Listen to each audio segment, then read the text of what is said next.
Kryetari i Partisë Demokratike Shkodër, Ramiz Çobaj, në fjalën e tij përpara strukturave të kësaj partie, ka hedhur akuza në drejtim të mazhorancës qeverisëse. Ai thekson se këta të fundit po përdorin të përmbyturit e viteve 2010-2011 për përfitime elektorale. Sipas tij tashmë kanë filluar likuidimet e 51% të mbetur. Ky një detyrim i qeverisë Rama, por jo për përfitime elektorale, ashtu siç po veprohet tani. Çobaj vë theksin se zona si Ana e Malit, Dajçi, Velipoja apo Bërdica tashmë janë bërë prej kësaj loje.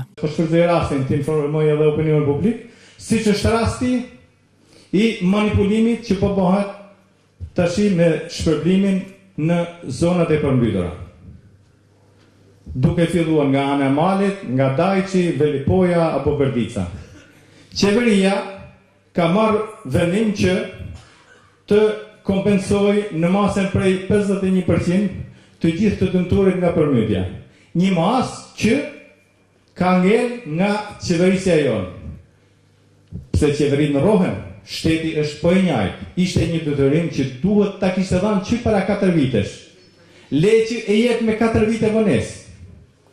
Por, fillon dhe shfrytëzon për qëllime elektorale pikërisht këtë venim, pikërisht këtë fond.